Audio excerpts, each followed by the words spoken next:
James couldn't even manage simple tasks around the house, so he suggested we should just end our marriage.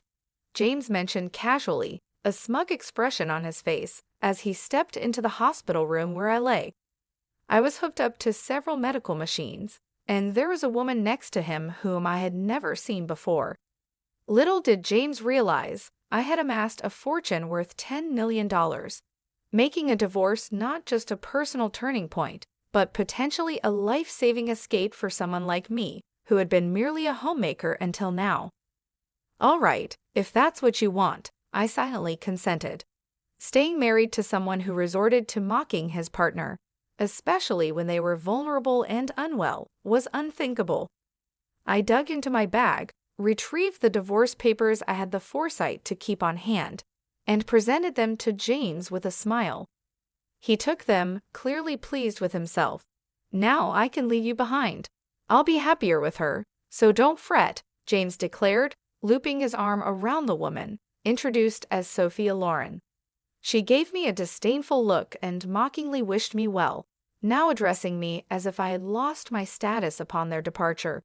They left the room in high spirits, but their joy was fleeting. Left alone, I couldn't suppress a loud laugh.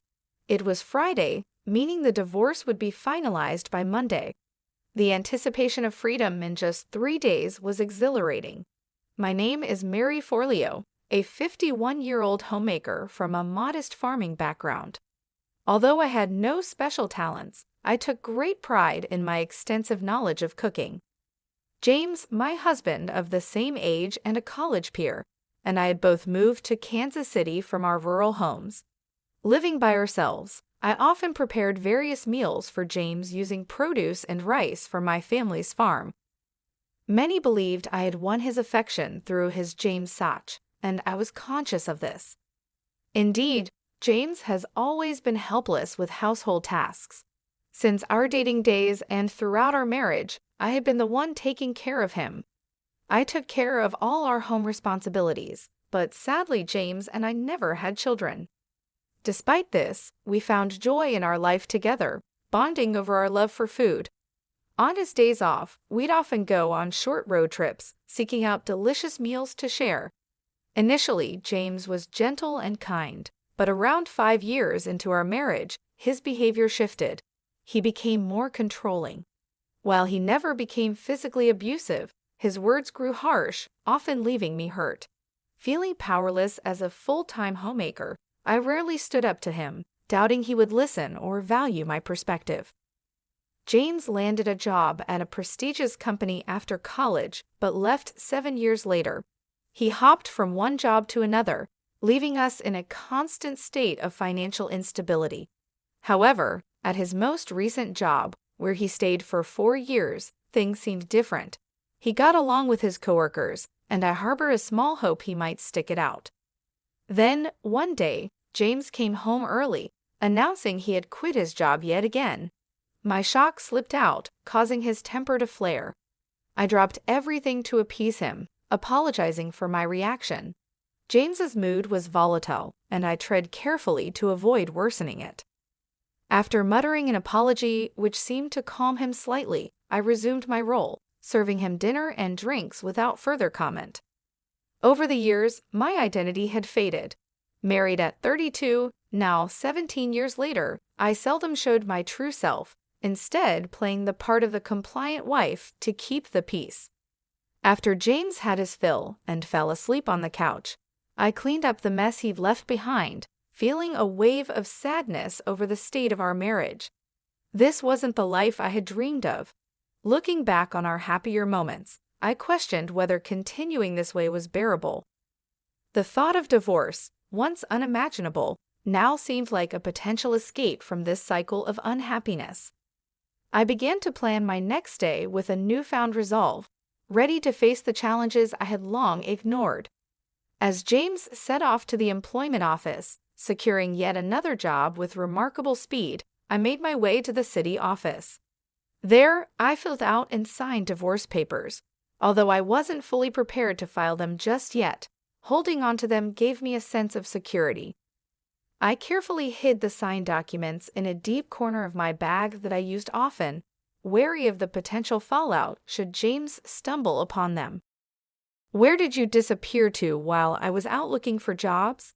James inquired when I got back. I told him I had been to the stationery store to pick up some resume papers, thinking he might need them. James seemed pleasantly surprised by my thoughtfulness, his initial suspicion quickly replaced by a lighter mood. I handed him the resumes I had actually purchased, and shortly after, he left to meet a friend for drinks, excited about his new job. This position promised a stable salary and benefits superior to any he had before. Silently, I hoped this job would be the one he kept until retirement, especially since it involved sales and required him to spend evenings out more frequently. I treasured these moments of solitude, using them to recharge and always making sure to welcome James with a smile upon his return. Then, unexpectedly, I received a call from my mother. She excitedly shared news of a sudden windfall, $10 million from the value of family land we never thought we needed. The land was appraised at $12 million, and we could live comfortably with just a fraction of that. My mother, who had always been wary of James, especially after he became more possessive and even barred me from visiting my childhood home, suggested it was time for me to reconsider my life choices. She revealed that she had transferred the property, inherited from my grandmother, into my name to avoid inheritance taxes, providing me with an unexpected path to freedom. About a week later, I found myself in the aftermath of a traffic accident. Thankfully, my life was not in danger, but I would need to stay in the hospital for a week. After securing my belongings, including the divorce papers, in the hospital room's drawer, I contacted James to inform him of the accident. His first reaction was not concern for my well-being, but worry over who would prepare his meals during my hospital stay. This response further cemented my realization that my journey toward independence, fueled by my inheritance and the silent preparation of divorce papers, was not only necessary but imminent. I was on the brink of confronting James for valuing his meals over my well-being when I broke the news to him that I'd be hospitalized for a week. Apologizing, I suggested he find his meals elsewhere during my hospital stay. His reaction was anything but supportive. "Not even cooking for your own husband? What a lazy wife," he complained, before declaring he was on his way to the hospital. I had originally intended to discuss the inheritance with him that very night, but his response made me reconsider. As I lay in my hospital bed, hooked up to machines and undergoing various tests, I couldn't shake the feeling that my gut instinct about keeping the inheritance a secret was right. When James arrived, his harsh words stung deeply. Standing there with a smirk, he criticized my inability to manage household tasks even in my condition and suggested a divorce, demanding compensation. Next to him was a woman I didn't recognize, oblivious to the fact that I was worth $10 million. He didn't understand that for me, a divorce wasn't just an end to our marriage, but a crucial turning point. Finally, I resolved to end it. Confronting a man who could so callously insult his wife while she was vulnerable was not something I could tolerate. I handed him the divorce papers I had secretly prepared, watching as his smirk widened. "Now I can leave you behind. I'll be happier with her," he claimed, putting his arm around the girl he called Hannah. As they mockingly bid me farewell and left, laughing, I couldn't help but laugh myself. It was Friday, and the divorce would be processed by Monday. The thought of being free in just 3 days filled me with anticipation. The weekend passed quietly without a word from James, offering me a peace I hadn't felt in a long time, despite the restlessness from inactivity. Whenever I felt agitated, the nurses would encourage me to stay calm. By Monday evening, my phone began to incessantly ring with calls from James. Initially, I ignored them, but after half an hour of relentless ringing, I decided to pick up, curious about what he could possibly have to say after everything that had transpired. Upon answering James's persistent calls, his immediate shouting couldn't help but draw a laugh from me, which only fueled his fury further. He was irate that the divorce papers hadn't gone through as he expected. I couldn't resist chuckling as I informed him that I had preemptively filed a notice of non-acceptance, recalling how he used to casually threaten divorce during our arguments. I thought it best to safeguard against his impulsive decisions. James, flustered, demanded I withdraw the notice immediately. However, I stood firm, asserting my newfound resolve not to bend to his every whim. I calmly explained that any changes couldn't be made until after my hospital discharge, and even then, we would have to navigate the official procedures together at the municipal office. James's desperation, especially his eagerness to formalize his relationship with Hannah, whom he introduced as his new partner during my hospitalization, was both appalling and amusing. When I inquired if Hannah was the woman he intended to marry, James's confirmation only highlighted the absurdity of his situation. Since we were still legally married, Hannah was, in essence, his mistress. I maintained my composure in the face of James's irrationality, further agitating him by indicating that the division of our assets, including the complications arising from his actions, would be handled by my lawyer. I reminded him that I had diligently managed our home and remained faithful, placing the responsibility of our failed marriage squarely on his shoulders. James seemed confused, wrongly assuming that my inability to perform household duties while hospitalized constituted neglect on my part. I patiently explained that his failure to care for me and his expectation that I should cater to his needs despite my condition was unreasonable. Not only was it neglectful, but as an adult, he should be capable of managing his own affairs. James's attempts to justify his behavior with flawed logic were bewildering. He clung to the belief that his relationship with Hannah absolved him of any wrongdoing, dismissing the fact that his affair was a clear breach of our marriage vows. Despite his stubborn insistence, it was evident that his arguments would hold no water in any reasonable discussion, let alone in legal proceedings. His inability to grasp the gravity of his actions and the legal and moral implications of cheating was astounding, revealing just how diluted his perspective had become. Choosing to put an end to the unproductive exchange, I informed James that any further communication should be conducted through our lawyers. Cutting the call short, I didn't wait to hear his objections. Though he tried reaching out several times afterward, I steadfastly ignored his attempts, leading to his eventual silence. This brief respite was shattered the next morning, as my phone incessantly rang from 8 a.m. Answering the call, James immediately vented his frustrations about being unable to withdraw money from what he assumed was a joint bank account. Given that joint account holders typically have equal access, his difficulty puzzled me until I realized he might be attempting to access my personal account. Upon inquiry, James confirmed his intentions to withdraw from my account, igniting a tirade filled with irrational demands.